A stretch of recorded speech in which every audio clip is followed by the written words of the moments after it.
Hi guys, welcome to lecture number 6. The agenda for today is to continue our discussion on uh, the reading that we were doing, the reading by Rakesh Mohan. And today we'll be focusing on, इसके पहले हमने अभी तक क्या बातें की थी कि इंडिया की current situation on different different aspects what has been the case. So 2005 से लेके 8 का पीरियड किस तरीके से था, उसके बियॉन्ड वाला पीरियड हमारे पास किस तरीके का था। सो 2019 तक की सारी चीजें हमने देखी थी। अब हम लोग ये चाहते हैं कि जो हमें सस्टेन्ड इकोनॉमिक ग्रोथ, अगर 8 to 9% जो हमें नीडेड है, उस चीज को अचीव करने के लिए अलग अलग एस्पेक्ट्स पे हमें क्या क्या टारगेट्स रखने चाहिए। बेस्ड ऑन मैन्युफैक्चरिंग का टारगेट कैसा होना चाहिए, इन्वेस्टमेंट किस तरीके की होनी चाहिए, हमें savings, gross capital formation, gross fixed capital formation, external sector को किस तरीके से डील करना चाहिए, हमारे पॉसिबल प्रोजेक्शंस क्या क्या होने चाहिए। एक आपका गोल है। वो गोल और एक आपकी करंट सिचुएशन है। उस गोल को अचीव करने के लिए जो चीजें नीडेड है, उसके जो पॉसिबल प्रोजेक्शंस हैं वो क्या होने चाहिए, हम लोग उसके बारे में बात करने वाले हैं। ठीक है। So this would be our agenda for today. So let's start doing that.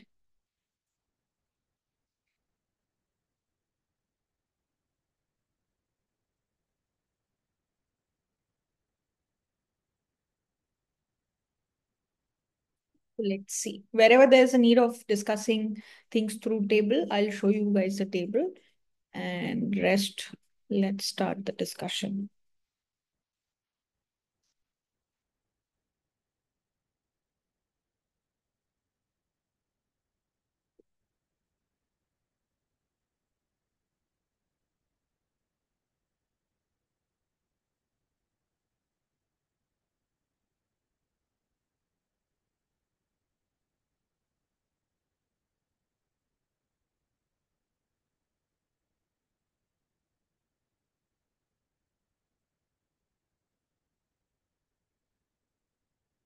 All right. So far India की ग्रोथ की अगर बात करें तो primarily it has been fuelled by high domestic investment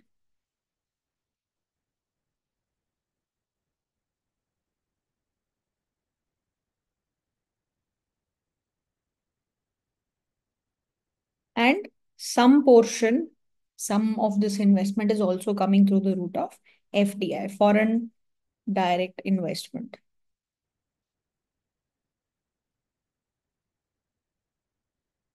तो अगर हमारा गोल है कि हमें 8 to 9% ग्रोथ रेट अचीव करनी है, तो उसके लिए एक मेजर पोर्शन जो रिक्वायर्ड होगा that will be high savings and high investment. High savings and investment. तो उसके लिए अलग अलग चीजों की प्रोजेक्शन क्या होनी चाहिए, मतलब अगर गोल ये है, तो जब भी कोई गोल अचीव करना होता है तो उसको छोटे छोटे चीजों में ब्रेक डाउन करना होता है कि अलग अलग एस्पेक्ट्स पे आपके क्या क्या स्टैंडर्ड्स होने चाहिए, आपको अलग अलग एस्पेक्ट्स पे क्या क्या लेवल्स पे रीच करना चाहिए ताकि आप ये गोल को अचीव कर पाओ। ठीक है। तो इन्वेस्टमेंट के टर्म्स में अगर हम लोग बात करें, जो कि हम लोग GFCF का यूज करते हैं इस चीज को समझने के लिए, ग्रॉस फिक्स्ड कैपिटल फॉर्मेशन।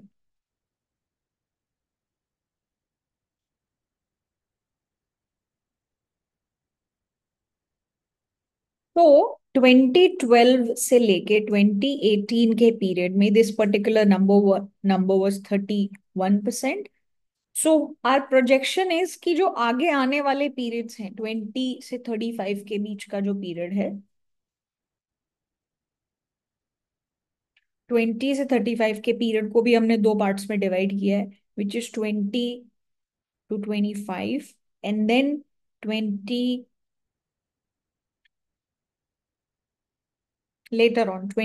से लेके आगे का पीरियड। सो प्राइमरीली उसके बाद 30 to 35।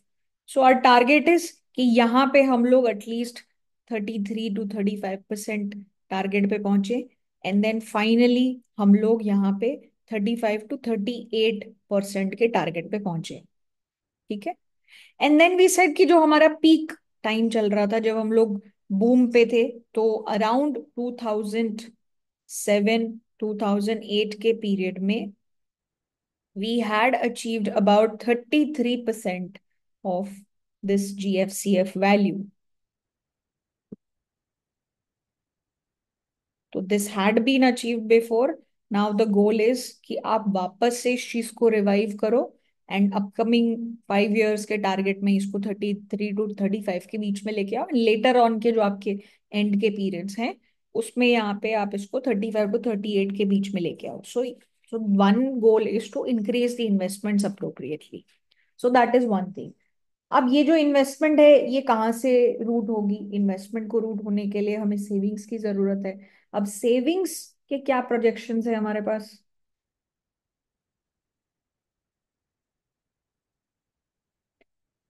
तो अगर आपको GFCF का वो रेट अचीव करना है, तो आपकी डोमेस्टिक सेविंग्स को भी इंक्रीज करना पड़ेगा।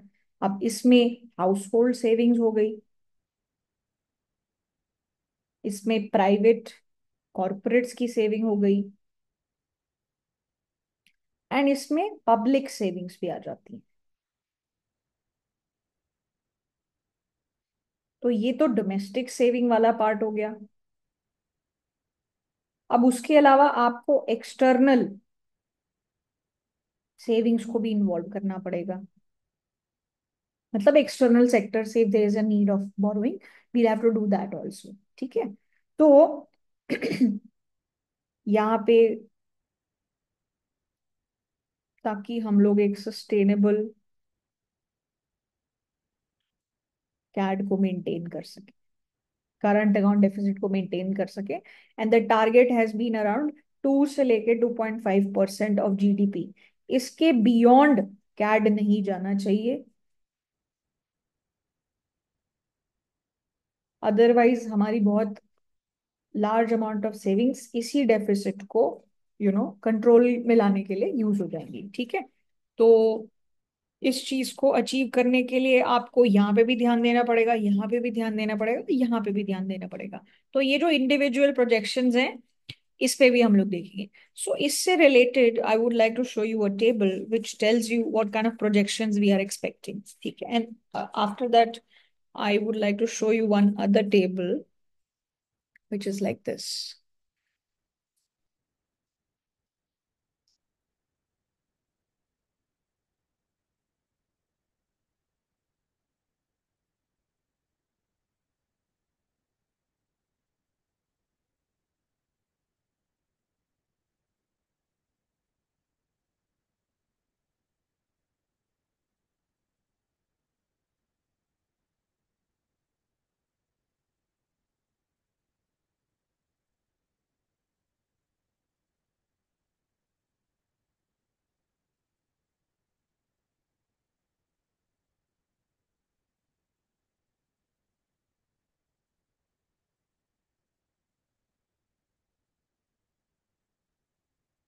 Yeah, so if we see this particular table, it talks about savings and investment projections. तो 2007 से लेके 8 के पीरियड में क्या था, 2012 to 13 के पीरियड में क्या था, 17 to 18 के पीरियड में क्या था, ये सब नंबर्स आपके एक्चुअल नंबर्स हैं जो हो चुके थे। उसके बाद at the time of writing this, these things are projected, ये सारी चीजें प्रोजेक्ट की गई हैं। तो हमारा टारगेट 2007-8 में जो हमने एक्चुअली देखा, not the target, that was about 38.1%, this was 38.7, and then it drop to 32.3%। अब हमारा प्रोजेक्शन है कि आगे इस चीज को ग्रो किया जाए 38.9, 41%, 43.3% over these periods we have to reach. अब इसमें पब्लिक सेक्टर का कितना शेयर रहेगा, प्राइवेट सेक्टर का कितना शेयर रहेगा, और आपकी फॉरेन सेविंग्स कितनी हो, which is basically current account deficit. जब आपका करंट अकाउंट डेफिसिट होता है, so then you will have to source funds from outside in order to maintain that, right? आपको फंड्स का इनफ्लो करना पड़ेगा। सो इस चीज के लिए जो अपना टारगेट है, दैट इज अबाउट 2.5%। 2 से लेके 2.5 भी सेट। सो 2.5% प्रोजेक्टेड नंबर्स हैं जो नीडेड है in order to achieve a growth rate of 8 to 9%। So and there are projection for external debt also, कि आपको एक्सटर्नल डेट कितना मेंटेन करना है, किस लिमिट के बियॉन्ड आप नहीं जा सकते ideally if you want to achieve that particular number, ठीक है। अब उसके अलावा यहाँ पे अलग अलग नंबर्स दिए हुए हैं कि प्राइवेट कॉर्पोरेट सेक्टर की कितनी सेविंग्स होनी चाहिए, हाउस होल्ड सेक्टर की सेविंग कितनी होनी चाहिए, all these numbers are given. So all these are projections that are required for us to reach at a level of 8 to 9% of GDP growth। ये कुछ नंबर्स हैं। अब रियलिटी में जो चीज हुई है, बीच में कोविड टाइम भी आया जिसने बहुत सारी चीजों को स्लो डाउन भी किया है, but at the point when this particular analysis was being carried out, there was no such information available, right? So obviously things have not exactly been up to this level, but yeah, these were the projections required back track करके कि गोल ये है तो इस चीज को achieve करने के लिए क्या क्या targets potentially for all these things we should have. So that is one thing. Now apart from that, let me show you one more table which talks about this. यहाँ पे किस चीज की बात हुई है, इंक्रीमेंटल कैपिटल आउटपुट रेशियो। अब ये जो इंक्रीमेंटल कैपिटल आउटपुट रेशियो होता है, what is this, what exactly is incremental capital output output ratio. तो ये क्या चीज मेजर करता है, इट मेजर्स कि आपकी इन्वेस्टमेंट कितनी एफिशिएंट है in terms of generating economic growth. तो अगर फॉर्मूला पर्सपेक्टिव से बात करें तो ये what is this measure, this is a measure of what, कि आपकी इन्वेस्टमेंट रेट कितनी है डिवाइडेड बाय आपकी जीडीपी ग्रोथ रेट कितनी है। कि मान लो अगर आपकी इन्वेस्टमेंट, सो ये जो भी नंबर आता है ये हमें क्या बताता है कि कितना परसेंट ऑफ इन्वेस्टमेंट नीडेड रहेगा in order to get a particular GDP rate. तो ये रेशियो मेरे को क्या बताएगा, ये रेशो या ये नंबर अगर छोटा होगा तो that will tell me what, कि बहुत कम अमाउंट ऑफ इन्वेस्टमेंट से मैंने एक high amount of GDP growth rate achieve की है।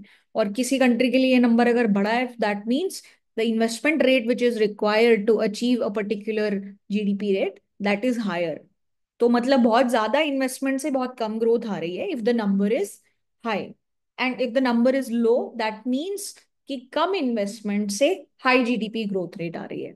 तो अगर ये जो इंक्रीमेंटल कैपिटल आउटपुट रेशियो है, if this is growing over time, it means your efficiency and your productivity of that particular investment is going down, and if this number is falling, that is a good thing कि आप investment को efficiently use कर रहे हो, ठीक है।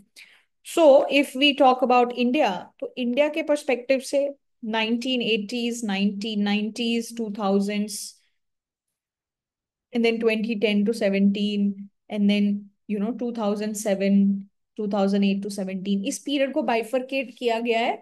और जो नंबर निकल के आ रहे हैं, so it has been seen that overall this number is increasing. मतलब to achieve a certain growth rate now you need more amount of investment, ठीक है। तो एफिशिएंट यूज ऑफ इन्वेस्टमेंट को ये जो नंबर है ये डिपिक्ट करता है। तो for any country this number is increasing, that means there is a need to do things appropriately, there is a need for being more efficient in terms of use of the investment। ये result है, ठीक है। तो India के perspective से बात करें, so this number has kind of grown over time which is not a good sign for us, ठीक है। तो लो ICOR means less capital is required to generate economic growth। High number, high value of this represents that you know m- uh, more investment is needed to achieve a particular growth rate, ठीक है। तो ideal जो हमारा target है कि इस number को हम लोग अप्रोक्सीमेटली 4.2 इसके अराउंड रखें, we would not like it to go beyond that particular number, ठीक है। और अगर आप बाकी कंट्रीज के साथ अगर उसको कंपेयर करो, सो in other countries, let's say for example Brazil, this number is quite high। if you see for China, comparatively this number is low, means efficient usage वो represent करता है, ठीक है। कहीं पे भी अगर ये number high है, that means more investment is needed for a particular growth rate। wherever the number is low, that means you can achieve a particular growth rate with even with lower amount of investment rates, ठीक है। so yeah, this is what we have seen here। तो if our goal is to achieve 8 to 9% of GDP growth rate, which is what we've quoted multiple times, तो अब इसके लिए हमें अलग अलग सेक्टर्स में चीजों को रिवाइव करना पड़ेगा। अब जो हमारे सेक्टर्स हैं उसमें एग्रीकल्चर भी आ गया, उसमें मैन्युफैक्चरिंग भी आ गया। तो एक चीज जो प्राइमरीली निकल के आती है वो ये है कि अगर आपको 8 से 9% जीडीपी ग्रोथ रेट चाहिए, और एग्रीकल्चर में इन जनरल हमने देखा था 2%, 3%, मैक्सिमम इतनी ही ग्रोथ रेट देखने को मिली। तो अगर एग्रीकल्चर बहुत ज्यादा अच्छे तरीके से भी अगर ग्रो करता है, मतलब बहुत ही ऑप्टिमिस्टिक टारगेट अगर मान लो हम लोग 4% का रखते हैं कि एग्रीकल्चर सेक्टर में मान लो उतनी ग्रोथ हो गई, even then that is not enough to achieve this 8 to 9% GDP growth rate. So अब उसके लिए फिर हमारे पास नेक्स्ट ऑप्शन क्या आता है कि despite having a very optimistic picture about agriculture sector, which anyways is not happening.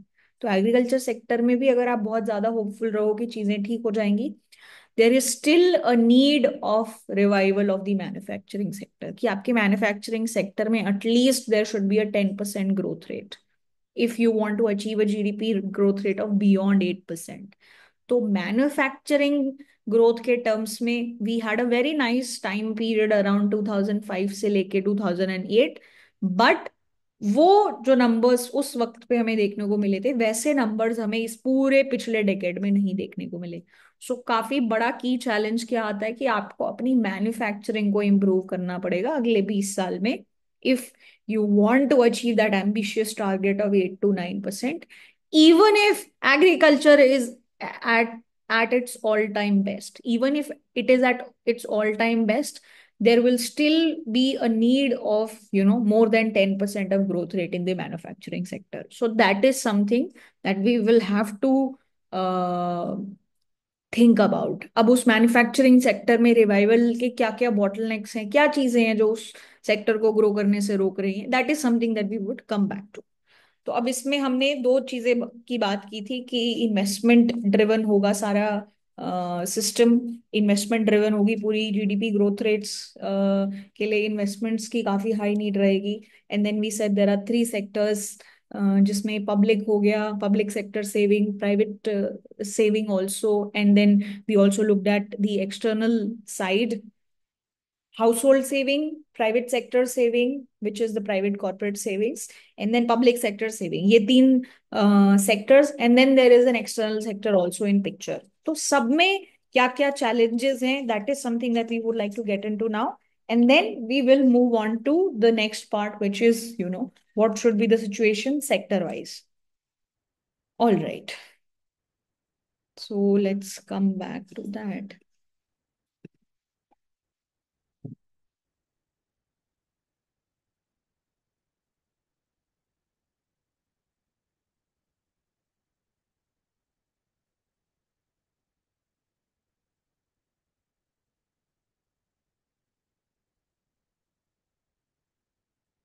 तो अब हम लोग इनको इंडिविजुअली देखने की कोशिश करते हैं कि अगर हम लोग हाउस होल्ड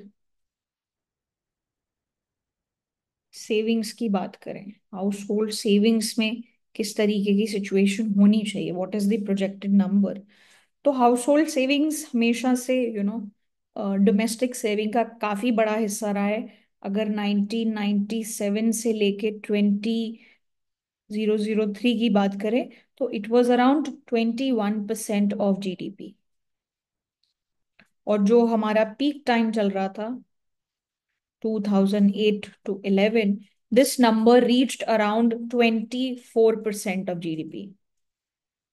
जो आपकी टोटल सेविंग है उसके, या ये एक पार्ट है जिसमें हाउस होल्ड सेविंग है, and then private corporate saving, and then public saving. तो हम इस स्पेसिफिक पार्ट की बात कर रहे हैं कि this is the number, so this was at its highest, you can say the peak number. And then later on in the later periods, 16 to 18, it again came down. It started coming down. It was around 17%। ठीक है। तो अब target for the future के perspective से अगर बात करें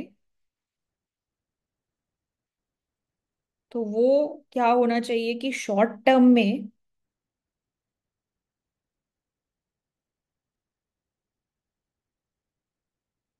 so this was house hold savings. और अगर net house hold financial savings की बात करें,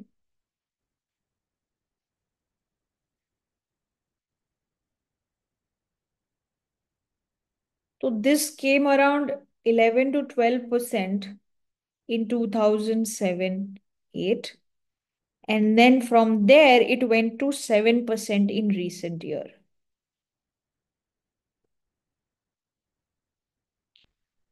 तो अगर टारगेट की बात करें तो आपकी जो net house hold financial savings है, आपको टारगेट रखना चाहिए कि एटलीस्ट शॉर्ट टर्म में ये 10% ऑफ जीडीपी तक आ जाए, and in the long term,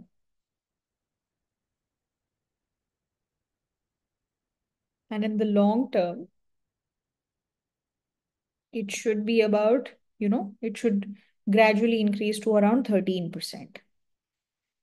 तो अब ये तो ठीक है, this is all numbers. Now what can you do to reach these targets? अब इसके लिए देखो, financial inclusion would be very important. Inclusion कि बहुत सारा majority part of the India है जो फाइनेंशियल सिस्टम के बाहर ही है, तो उनको सेविंग की अपॉर्चुनिटीज भी नहीं है। Financial inclusion. So the schemes like Jan Dhan Yojana, so these are doing a very good, role in making everyone inclusive in the financial system. Apart from that, there needs to be bringing in financial technologies and payment system, ताकि सब, हर इंसान को, चाहे वो छोटे scale पे saving करे चाहे वो बड़े स्केल पे सेविंग करे, उसको पूरे सिस्टम में इंटीग्रेट किया जा सके। उसके अलावा, there is a need for low inflation as well. Low inflation is also needed, because अगर इन्फ्लेशन बहुत हाई रहेगी तो जो रियल इंटरेस्ट रेट हैं, जो एक्चुअल डिटर्मिनेंट्स होते हैं सेविंग के, तो रियल इंटरेस्ट रेट को अगर आपको पॉजिटिव रखना है, तो जो भी आपका नॉर्मल इंटरेस्ट रेट है माइनस इन्फ्लेशन, वो पार्ट पॉजिटिव निकल के आना चाहिए। Only then people have some incentive to bring their savings into the formal system. So जिसकी वजह से क्या हो, so that you have adequate real interest rates for savers। तो अब ये लो इन्फ्लेशन के टारगेट के लिए फिर सेंट्रल बैंक को पिक्चर में आना पड़ेगा। तो आपकी जो मॉनेटरी और जो सप्लाई साइड पॉलिसीज हैं जिनकी वजह से आप इन्फ्लेशन को कंट्रोल कर पाते हो, they have to improve. Monetary and supply side policies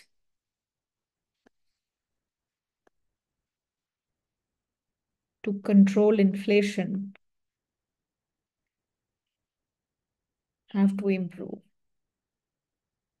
and आपको अपनी एग्रीकल्चरल प्रोडक्टिविटी को भी इंप्रूव करना पड़ेगा, ताकि सप्लाई साइड की वजह से इन्फ्लेशन ना हो।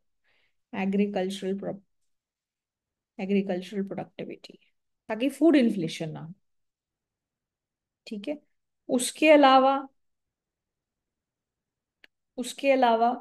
in order to bring the food inflation in control, there has to be some sort of investment in rural infrastructure also, transport, energy, ताकि logistically things are easier, supply chain barriers ना हो, rural infrastructure expansion। ठीक है, by public sector is needed।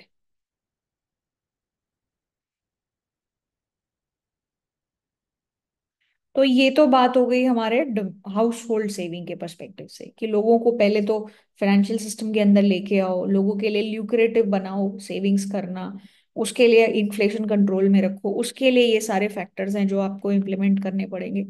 अब दूसरा जो aspect हो गया, दैट इज प्राइवेट कॉरपोरेट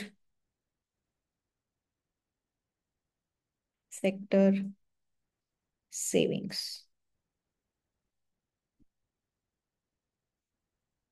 तो जो कॉरपोरेट इन्वेस्टमेंट्स हैं, या सो ये जो कॉरपोरेट सेविंग्स हैं, ये प्लस जो आपकी एक्सटर्नल सेविंग्स हैं, कॉरपोरेट सेविंग्स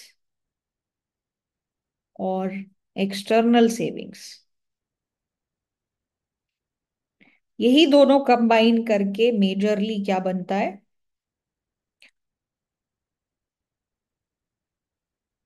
एंड इसमें आप डोमेस्टिक सेविंग्स को भी ऐड कर सकते हो। यही सब कंबाइन करके क्या बनता है? Corporate investments. Corporate investments are fuelled by domestic saving, by corporate saving also and external savings also. तो अगर फ्यूचर पर्सपेक्टिव से, टारगेट पर्सपेक्टिव से बात करी जाए, तो ये जो कॉर्पोरेट सेविंग है, that should be about at least 10 to 12% of GDP consistently।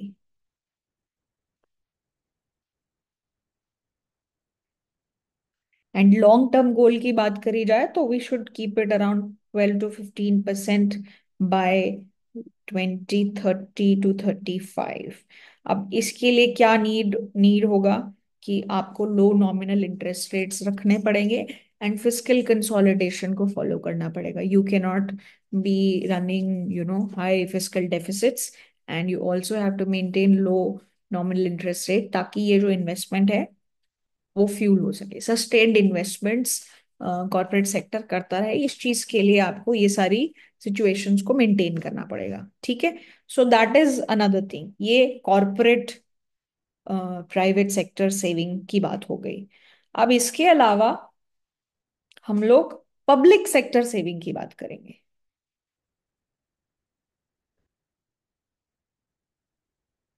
Public sector savings की बात करेंगे। सी, मुद्दा सिंपल है। सेविंग्स होंगी अलग अलग सेक्टर से, वो इन्वेस्टमेंट में कन्वर्ट होंगी। अब ये अलग अलग सेक्टर्स में, फील्ड्स में इन्वेस्टमेंट होगी, इसका रिजल्ट आएगा और अल्टीमेटली आप जीडीपी ग्रोथ को देखोगे। मुद्दा यही है। ये हाउस होल्ड सेविंग हो गया, ये कॉर्पोरेट सेविंग हो गया, ये पब्लिक सेविंग हो गया, ये सब चैनलाइज हो गई, चीजें इन्वेस्ट होंगी। कोई इंफ्रास्ट्रक्चर में इन्वेस्टमेंट होगी, कोई अलग अलग मैन्युफैक्चरिंग सेक्टर में होगा, कुछ कुछ एग्रीकल्चर सेक्टर में होगा। ये सारी इन्वेस्टमेंट अलग अलग सेक्टर्स में इन्वेस्ट होगी, जिसकी वजह से प्रोडक्शन बढ़ेगा और जीडीपी ग्रोथ रेट बढ़ेगी। This is the entire channel. तो आपको ये अचीव करना है, और इसको फिर आप कैसे अचीव कर रहे हो, इसके लिए आप सारी चीजों को बैक ट्रैक कर रहे हो। तो पहले तो सिस्टम में सेविंग्स होनी चाहिए जिससे इन्वेस्टमेंट हो सके। ये इन्वेस्टमेंट में फिर आप पब्लिक इंफ्रास्ट्रक्चर को भी डेवलप करोगे, road, transport, ports, logistics, supply chain. You will invest on all these things, ताकि प्रोडक्शन कैपेबिलिटीज बढ़े, एफिशिएंसी बढ़े, और यही सारी चीजें अल्टीमेटली जीडीपी ग्रोथ को फ्यूल करेंगी। अब इसमें आपको अपने एक्सटर्नल सेक्टर को भी देखना है। तो लॉजिक ये है, ये लॉजिक है इस पूरे डिस्कशन का, कि ये अचीव करने के लिए ये जो पीछे जो भी बैक स्टोरी चल रही है, इसको क्या क्या सपोर्ट की नीड होगी और इसमें क्या क्या बॉटलनेक्स हैं। ठीक है, that is something that we are trying to understand. तो अगर हम लोग पब्लिक सेक्टर सेविंग की बात करें तो इसमें दो चीजें आती हैं। एक तो गवर्नमेंट सेविंग आती है। गवर्नमेंट सेविंग मतलब क्या, कि अगर सरकार के टैक्स रेवेन्यूज, मतलब जो सरकार की इनकम है, that is higher than the expenditure, तो एक हिस्सा तो ये हो गया, ये गवर्नमेंट की सेविंग हो गई। दूसरी क्या है, बहुत सारी पब्लिक पब्लिक एंटरप्राइजेस होती हैं, पब्लिक सेक्टर अंडरटेकिंग्स होती हैं, पब्लिक एंटरप्राइजेस, वो कंपनी जो गवर्नमेंट चला रही है, इनकी भी सेविंग्स है। तो जो भी स्टेट ओन्ड कंपनीज हैं, जो भी स्टेट ओन्ड एंटरप्राइजेस है, उनका जो प्रॉफिट है वो पब्लिक एंटरप्राइज सेविंग है। ठीक है। तो अगर इन दोनों कंपोनेंट्स की बात की जाए, तो 2007 से लेके 8 की बात अगर करी जाए, तो जो पब्लिक सेक्टर सेविंग थी, पब्लिक सेक्टर सेविंग,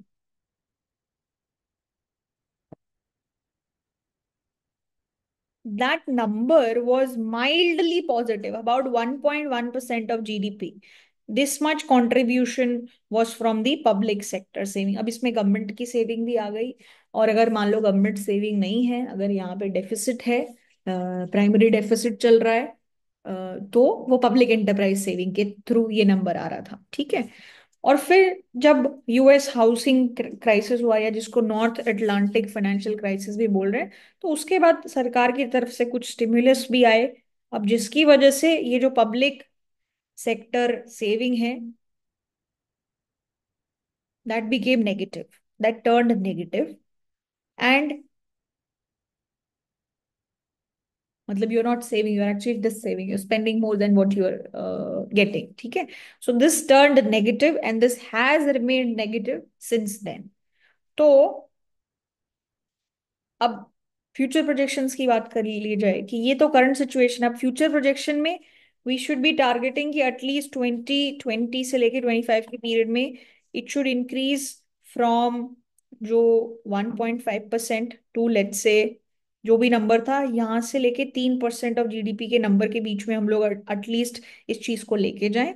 और जो लेटर ईयर्स हैं, जो हम 30 to 35 की बात करें, फर्दर इसको राइज किया जाए टू 3.5% ऑफ जीडीपी।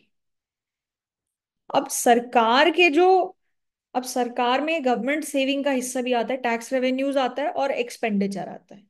तो अब देखो, एक तो हो गया टैक्स रेवेन्यू और एक हो गया एक्सपेंडिचर। तो इस चीज को बढ़ाने का एक ही तरीका है, या तो इसको डिक्रीज कर दो या फिर इसको इंक्रीज कर दो। तो ही ये सेविंग वाला पार्ट, जो गवर्नमेंट सेविंग वाला पार्ट है, वो बढ़ सकता है, राइट। या तो आप टैक्स रेवेन्यू बढ़ा दो, because of what ever methodologies you think would work, do that. या फिर इस पार्ट को कम कर दो। अब सरकार के खर्चे में बहुत ज्यादा रोल, काफी बड़ा रोल सब्सिडीज का भी आता है, और काफी सारी पॉपुलिस्ट सब्सिडीज का भी रोल है। जैसे कई बार इलेक्शन के चक्कर में बहुत सारी चीजें होती हैं, बहुत सारे अलग अलग चीजों के लिए सब्सिडी प्रोवाइड की जाती है। That becomes a part of this expenditure. तो अब आपको दो चीजें करनी है अगर आपको गवर्नमेंट सेविंग्स को इंप्रूव करना है। यू नीड टू कर्ब या reduce the populist subsidies, and the other thing that you need to do is you have to improve your tax to gdp ratio, tax to GDP ratio. आपको अपना tax collection भी improve करना है। ठीक है। ये तो हो गई एक बात। दूसरी बात, सेंट्रल गवर्नमेंट की स्टेट गवर्नमेंट्स को टिपिकली सेविंग्स, हमने क्या कहा था, this saving part has been negative since a very long time. तो अब इसका प्राइमरी रीजन क्या है? जो नेट बोरोइंग्स रही हैं, मतलब जो सरकार ने बोरोइंग्स की हुई हैं, स्टेट गवर्नमेंट की बात करी जाए और सेंटर की भी बात की जाए, तो this number has been between 7 to 10% of GDP. इतनी बोरोइंग्स रही हैं स्टेट या फिर सेंट्रल गवर्नमेंट की तरफ से। ठीक है। तो ओवरऑल अगर पब्लिक सेक्टर बोरोइंग्स की रिक्वायरमेंट की बात की जाए, पब्लिक सेक्टर बोरोइंग, तो इस चीज this particular number, this is regarding requirements. तो ये जो रिक्वायरमेंट्स हैं that have been around 9% of GDP. और ये जो चीज है, इतनी ये जो बोरोइंग्स हैं, ये प्राइवेट सेक्टर इन्वेस्टमेंट को भी क्राउड आउट करती हैं, वो उसको भी रिड्यूस करती हैं, leads to private sector investment crowding out, and also it raises real interest rate।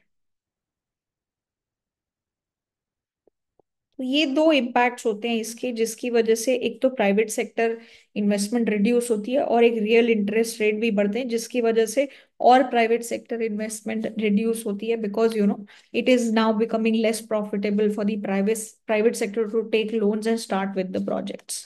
ठीक है। तो अब इस चीज की वजह से क्या है कि गवर्नमेंट को अपनी बोरोइंग्स को लिमिट करना चाहिए। जो ये 9% रिक्वायरमेंट है, अबाउट उसको 4 to 5% लेके जाना चाहिए, which is exactly the amount of borrowings that were happening at the time of our peak boom level around 2007 to 8। तो 4 to 5% पे पहले इसको लेके आने की कोशिश करनी चाहिए। उसके अलावा टैक्स रेवेन्यू मोबिलाइजेशन के बारे में भी सोचना चाहिए कि अगर ये component if we are not able to control, we should at least work on this. Tax revenue को इनहेंस करने की भी कोशिश करनी चाहिए। So tax to GDP ratio की अगर हम लोग बात करें, टैक्स टू जीडीपी रेशियो, तो it has been around let's say 2007 2008 के टाइम पे this was around 12% of GDP. But in the later years, what happened in 2009 to 15 period, this particular number fell to 10% due to some tax cuts that happened.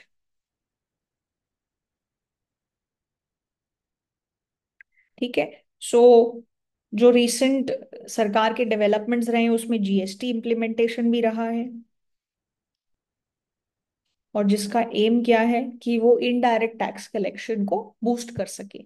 बहुत अलग अलग different different taxes को हटा के सिर्फ एक tax लगाने की जो बात है, that is what the main idea behind GST is, ताकि इनडायरेक्ट टैक्स कलेक्शन को सिंप्लीफाई किया जा सके।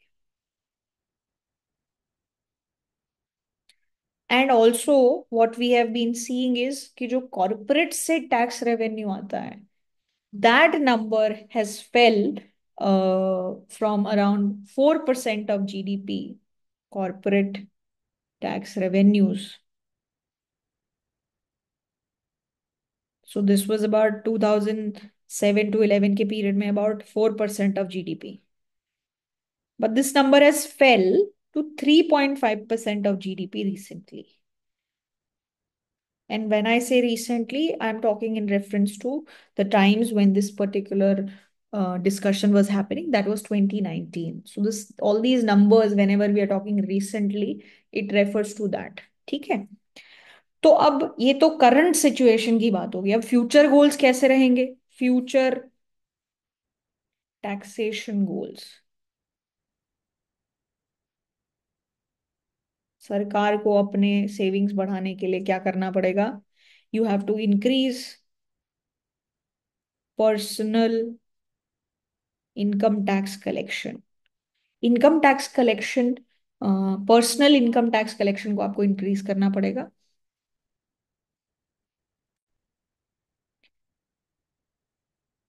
And which can be boosted by the growth of middle class that is happening in the country. And you also have to restore the tax to GDP ratio, जो earlier 12% था और बीच में फिर 10% हो गया. So you'll have to restore it to the previous levels, which was around 12% of GDP. So that is something that you'll have to do. And then you'll also have to see कि appropriate tax rate किस तरीके के होने चाहिए ताकि maximised tax collection हो सके। आप इतना ज्यादा टैक्स रेट भी नहीं लगा सकते कि you disincentivise people and people either stop paying tax or they try to find some methods wherein they don't want to pay tax or they try to evade. ठीक है। So these kind of things have to be taken care of. So if I show you, I would like to show you some data regarding tax collections and what has been the revenue of the government based on per capita income in different countries. So let's try to see that. So that's an interesting table.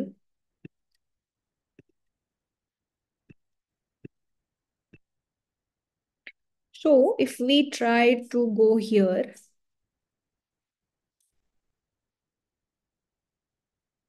okay, I would also like to show you this table, just a moment. Yeah. So this particular table is talking about fiscal position of the center. Okay, central government की fiscal position किस तरीके की है। ठीक है। तो ये पहली जो पोर्शन है उसमें क्या है? Gross primary deficit. Primary deficit is revenue minus your expenditure, and fiscal deficit में फिर interest payments and all that वो सब कॉम्पोनेंट भी ऐड हो जाता है। So the fiscal deficit has been about 2.5%, then it increased 6%, 6.5%, and it has been around like this. And then the projected numbers are these, कि आप आगे के periods के लिए जो projections हैं वो ये रखो। ठीक है। Then primary deficit is talking about no interest payments and all that, just the difference between tax collection and the expenditure. तो ये एक टाइम पीरियड था 2007 से 8 के बीच में जहां this number was negative, this deficit being negative means you are in surplus, तो आपका टैक्स कलेक्शन ज्यादा था then the expenditure, so that was the only exceptional point here. And then later on if you see all these numbers 2.6, 3.2, so धीरे धीरे धीरे धीरे these are the numbers that you see. तो ये number और fiscal deficit में इतना difference इसलिए है क्योंकि इसमें बाकी कंपोनेंट्स भी आ गए. प्राइमरी डेफिसिट में सिर्फ रेवेन्यू माइनस एक्सपेंडिचर ये वाला पार्ट आता है, no other interest payments and all that is added. और इसमें फिर अगर आप जैसे रेवेन्यू रिसीट्स मतलब जो आपके इनकम टैक्स कलेक्शन हुए हैं, अब इसमें ये नंबर्स आपको दिए हुए हैं कि what is the percentage of GDP that is here, तो 10.9%. फिर टैक्स कलेक्शन धीरे धीरे अराउंड 8% हुआ, 8.8. And then the targets are to increase it to 9.4, and then जो लेटर प्रोजेक्शन है हमारी कि 10% 12% पे लेके आए. अब इसमें आप देखो सबसे बड़ा कंपोनेंट, जैसे मान लो मैं अगर 2007 से 8 के बीच का पीरियड देखूं, तो कॉरपोरेट टैक्स ये जो टोटल जो यहाँ पे 10.9% है, अब इसमें से ग्रॉस टैक्स वाला कंपोनेंट ये है 11.9. इसमें corporate tax was 3.9, income tax was 2.1, फिर कस्टम ड्यूटीज जो भी इंपोर्ट्स पे लगती हैं, union excise, service tax, GST. तो जीएसटी के नंबर्स यहाँ पे 0 0 दिए हुए हैं because it was later implemented. तो यहाँ पे 2017-18 के बाद आपको जीएसटी के नंबर दिखने को मिल जाएंगे, एंड उसके बाद बाकी चीजों को 0 0 आप कर दोगे. ठीक है. और अगर बाकी कॉर्पोरेट टैक्स कलेक्शन की बात करी जाए तो this number 3.9, 3.8, 3.8, this number is consistently falling. 3.2, these numbers are there. And if you talk about income tax, this number was falling, and then 2.1, 2.3, 2.5, 2.8, these numbers. And the target is to make it 3 like this.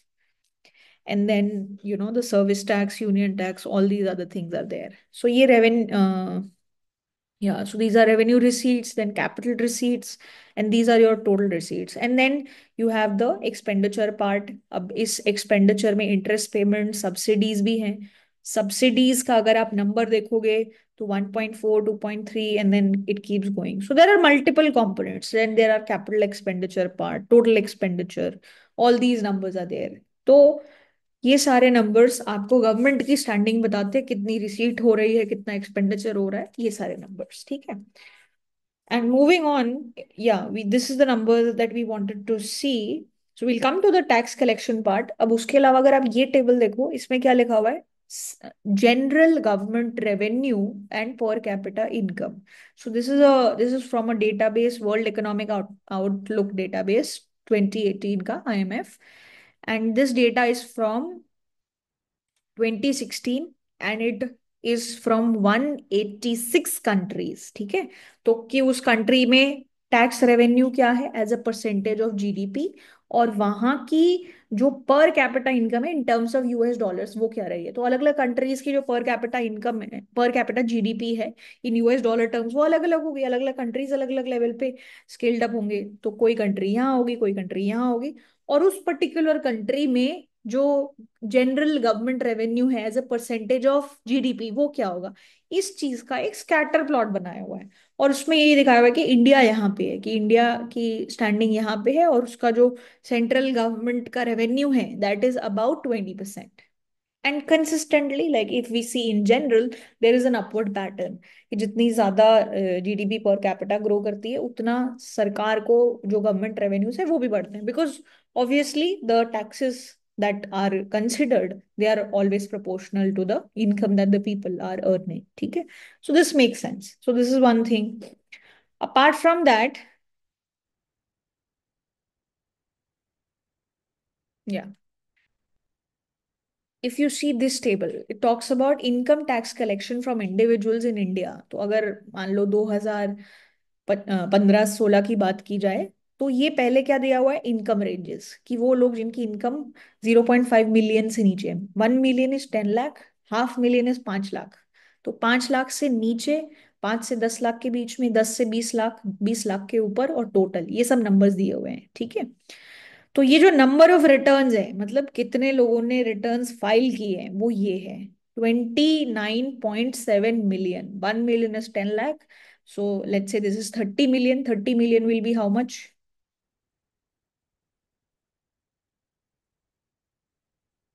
10 million is 1 crore. So 30 million is 3 crore. ठीक है, तो around approximately 3 crore लोगों ने return file किया था जिनकी income 5 lakh से कम है. फिर 5 से 10 के बीच में this number is 0.81 crore. This number is 0.21 crore. And more than 2 million, मतलब 20 लाख के ऊपर पैसे कमाने वाले लोग जिन्होंने टैक्स रिटर्न फाइल किए थे, दैट नंबर वॉज अबाउट, या so this is 0.8 million, which means around 8 lakh people. ठीक है, तो ये टोटल 4 करोड़ लोग हैं जिनको सबको इंक्लूड किया गया, और यहां से ये टैक्स कलेक्शन है in billions. And number of returns percentage of total. So इस स्लैब में जितने लोग हैं उसमें से कितने लोगों ने रिटर्न फाइल किया है, तो 72%, फिर 20.0%, 5.2, 2.1, these are the numbers that are there. तो ये टैक्स कलेक्शन का डेटा भी है. उसके अलावा ये जो नंबर्स है, domestic sale of automobile, passenger vehicles की जो सेल है वो 2.6 मिलियन रही 2014-15 में, और 16-17 में 3 मिलियन रही. अब ये पैसेंजर व्हीकल्स की सेल का नंबर देने का क्या पॉइंट है, ये क्या लॉजिक है? तो देखो, जब भी आपको देखना होता है ना कि इकोनॉमी ग्रो कर रही है या नहीं, या लोग स्पेंडिंग कर रहे हैं या नहीं, एक बहुत बड़ा पैरामीटर ये होता है कि वो इस तरीके की चीजों पे खर्चा कर रहे हैं या नहीं. तो अगर पैसेंजर व्हीकल्स की सेल बढ़ती है तो this is a sign that people are spending. Economy growth या इकोनॉमी ग्रोथ की तरफ जा रही है. और अगर ये सेल फॉल करती है तो that means there is something wrong going on. तो टू व्हीलर्स की सेल भी बढ़ी between these two periods, and passenger vehicles जो हैं उनकी सेल भी बढ़ी है. So these that's the logic of showing you the passenger vehicles and two wheelers sale here. All right, so yeah, these are some of the interesting tables that we have. So now, अब हमने जैसे domestic saving की बात कर ली, corporate saving की बात कर ली, public saving की बात कर ली, उसके अलग अलग कंपोनेंट्स की बात कर ली. अब अगला जो हमारा डिस्कशन रहेगा that will be about external sector को कैसे डील करना है, एक्सटर्नल सेविंग का क्या करना है. And then we would also like to see what should happen in in sectoral wise, कि मैन्युफैक्चरिंग में क्या करें, उस चीज को टैकल करने के लिए इंफ्रास्ट्रक्चर में किस तरीके की इन्वेस्टमेंट्स होनी चाहिए. ठीक है, so that is something that we'll do in the next session. I think that will also be uploaded by tomorrow. So, yeah, and that'll be all. Okay. All right. Thank you so much.